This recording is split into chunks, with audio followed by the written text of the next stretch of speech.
Bienvenidos al canal El Poder de Afrodita. Cuando hablamos de sexo frío en el matrimonio, casi siempre aparece una explicación rápida. El tiempo, la rutina, el cansancio, los hijos. Y aunque todo eso influye, la verdad incómoda es otra. El sexo no se enfría de golpe, se enfría por acumulación, por pequeños hábitos que parecen inofensivos, pero que van erosionando el clima emocional donde el deseo necesita existir. En consulta, muchas parejas llegan convencidas de que el problema está en la frecuencia o en la falta de pasión, cuando en realidad lo que se perdió fue el espacio simbólico del encuentro. El matrimonio, con su estructura y su previsibilidad, puede volverse un lugar seguro, pero cuando la seguridad se transforma en funcionalidad pura, el deseo empieza a quedarse sin aire.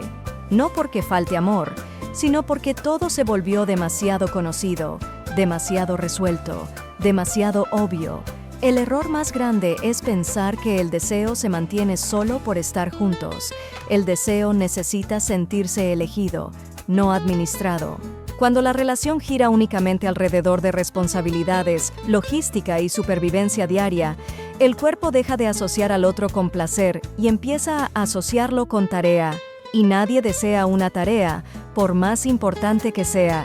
Hoy quiero invitarte a mirar estos errores sin culpa ni dramatismo, pero con honestidad.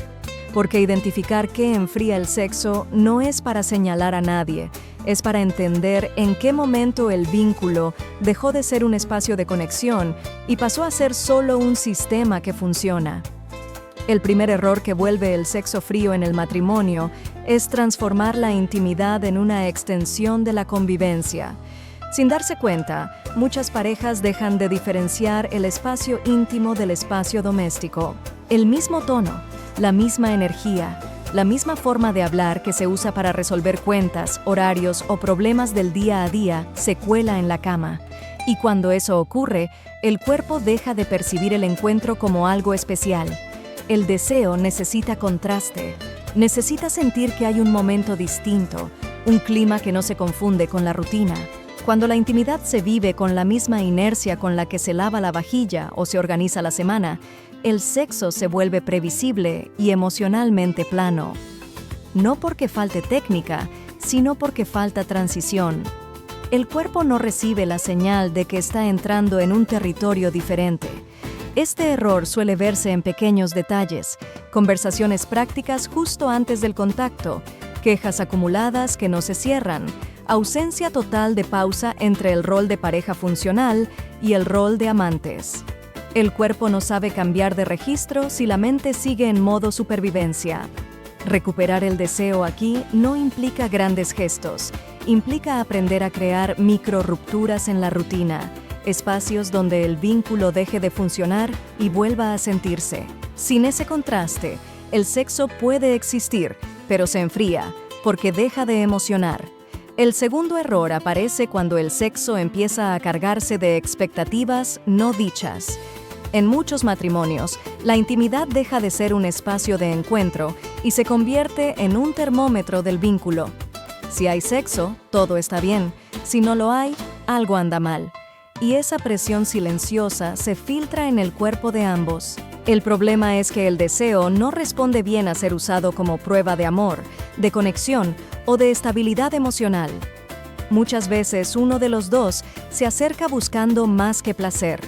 Busca confirmación, alivio, cercanía emocional acumulada. Y aunque eso es humano, el cuerpo lo percibe como peso. El sexo empieza a sentirse cargado, denso, como si tuviera que compensar todo lo que no se dijo o no se resolvió fuera de la cama. Cuando eso pasa, el deseo se retrae, no por falta de atracción, sino por exceso de significado. En este punto, el error no está en querer intimidad, sino en pedirle al sexo que sostenga lo que la relación no está sosteniendo en otros planos. El cuerpo necesita ligereza para excitarse, no una lista invisible de cosas que tiene que reparar. Por eso, cuando el sexo se vuelve frío, muchas veces no es porque haya distancia, sino porque hay demasiada carga emocional acumulada en ese espacio. Liberar al encuentro íntimo de esa función reparadora Es uno de los pasos más importantes para que el deseo vuelva a respirar dentro del matrimonio. El tercer error que enfría profundamente el sexo en el matrimonio tiene que ver con la pérdida del misterio cotidiano.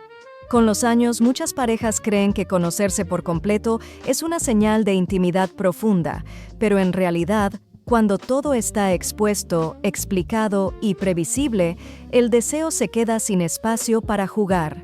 El cuerpo no se excita con lo totalmente conocido, se activa con lo que todavía guarda algo por descubrir. En la vida matrimonial es común compartirlo todo: pensamientos, rutinas, preocupaciones, cansancio, frustraciones. Y aunque esa transparencia es valiosa, cuando no existe ningún límite simbólico, la relación se vuelve emocionalmente plana. El otro deja de ser un territorio interesante y pasa a ser una extensión de uno mismo.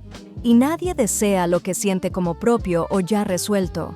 Este error no tiene que ver con esconderse ni con mentir, tiene que ver con no ocupar todo el espacio, con permitir que el otro no tenga acceso permanente a cada estado interno, a cada emoción, a cada proceso personal. El deseo necesita una pequeña distancia saludable para poder moverse. Cuando una mujer o un hombre se vuelven completamente previsibles, disponibles y explicados, el sexo pierde temperatura no por falta de amor, sino por exceso de exposición. Recuperar algo de misterio cotidiano, de autonomía emocional y de mundo propio no enfría la relación, la vuelve respirable. Y cuando la relación respira, el deseo tiene una oportunidad real de volver a encenderse. El cuarto error suele doler porque toca una herida silenciosa, cuando el sexo se vuelve un deber implícito. En muchos matrimonios, nadie dice en voz alta que el encuentro íntimo es una obligación, pero el cuerpo lo empieza a sentir así. Hay una expectativa fija, un momento adecuado, una frecuencia implícita que, cuando no se cumple, genera tensión o reproche silencioso. Y cuando el sexo se vive como algo que hay que cumplir, el deseo se apaga casi por completo. El cuerpo no responde bien a la obligación, aunque esté envuelta en cariño o buena intención. Puede responder mecánicamente, pero se desconecta del placer real. Y esa desconexión se acumula. Cada encuentro sin deseo genuino refuerza la asociación entre sexo y desgaste, entre intimidad y cansancio emocional. Con el tiempo, el rechazo no es hacia la pareja, sino hacia la experiencia misma. Este error suele aparecer cuando no hay espacio para decir «hoy no», sin culpa, o «hoy sí», sin presión. Cuando el sexo deja de ser una elección y se convierte en una tarea más dentro del matrimonio, pierde su capacidad de nutrir el vínculo. El deseo necesita sentirse libre para aparecer, no condicionado por la estabilidad de la relación. Recuperar el calor aquí implica algo profundo, devolverle al cuerpo el derecho a elegir. Cuando el sexo deja de ser un deber silencioso y vuelve a ser una invitación, incluso el silencio se vuelve menos frío. El quinto error que enfría el sexo en el matrimonio aparece cuando uno de los dos empieza a desaparecer dentro del vínculo. No físicamente, sino internamente. Es cuando la identidad personal se diluye tanto en el rol de pareja, de padre, de madre o de sostén del hogar, que deja de haber una persona deseante y empieza a haber solo una función. Y el deseo no se activa hacia una función, se activa hacia alguien que se siente vivo. Muchas mujeres y también muchos hombres dejan de habitar su propio cuerpo con presencia, se mueven en automático, hablan desde el cansancio, se tocan sin conexión real consigo mismos. El otro percibe eso, aunque no lo sepa explicar. El cuerpo capta cuando el encuentro viene desde la obligación, la inercia o la desconexión personal. Este error no tiene que ver con falta de amor, sino con exceso de fusión. Cuando todo se comparte, cuando no hay espacios propios, cuando no existe un yo que se siente interesante para sí mismo, el deseo pierde anclaje, porque desear implica reconocer al otro como alguien separado, no como una extensión de la rutina. Recuperar el calor aquí no empieza en la cama, empieza fuera de ella. Empieza cuando cada uno vuelve a sentirse sujeto y no solo parte de un sistema. Cuando eso ocurre, el cuerpo vuelve a emitir señales de vida. Y esas señales, tarde o temprano, despiertan el deseo. El sexto error es uno de los más normalizados y, por eso mismo, uno de los más dañinos: dejar de cultivar el vínculo porque se da por sentado. En el matrimonio, muchas parejas caen sin notarlo en una lógica de permanencia automática. Ya estamos juntos, ya nos elegimos, ya no hace falta cuidar ciertos gestos. Y aunque la relación siga en pie, el deseo no sobrevive bien a la sensación de ser un hecho consumado. El deseo necesita sentir que todavía hay algo en juego. No drama, no amenaza, sino interés vivo. Cuando ya no hay curiosidad por el otro, cuando no hay preguntas nuevas, cuando no hay pequeños movimientos de acercamiento que no estén ligados a la obligación, el sexo se enfría porque deja de sentirse significativo. El cuerpo necesita sentir que el encuentro importa, no que es parte del contrato. Este error se manifiesta en la ausencia de detalles, en la falta de iniciativa emocional, en la sensación de que todo puede esperar porque ya estamos. Pero el deseo no funciona con la lógica del para siempre, funciona con la lógica del ahora. Se activa cuando el otro se siente visto, elegido y priorizado en el presente, no en el pasado. Revertir este punto no implica grandes demostraciones, implica volver a mirar al otro como alguien que todavía eliges hoy.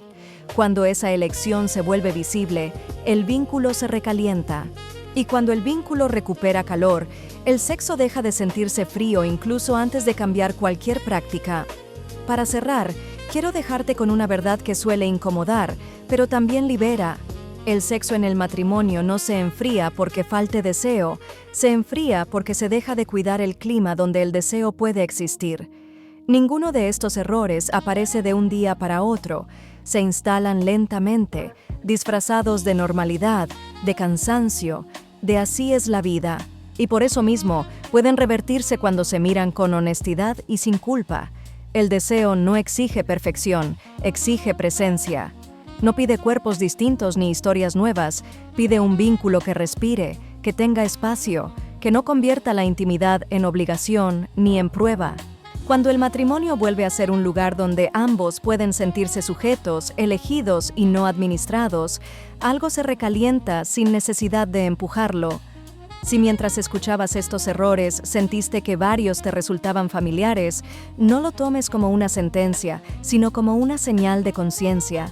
El frío no siempre indica final, muchas veces indica acumulación. Y cuando se entiende qué acumuló distancia, se puede empezar a soltarla. En este espacio seguimos hablando de deseo, intimidad y relaciones desde una mirada adulta, sin fórmulas vacías ni dramatismo. Si te sirve quedarte, suscribirte es simplemente una forma de seguir reflexionando juntas sobre vínculos más vivos y honestos. A veces, entender lo que enfría es el primer paso para que algo vuelva a sentirse.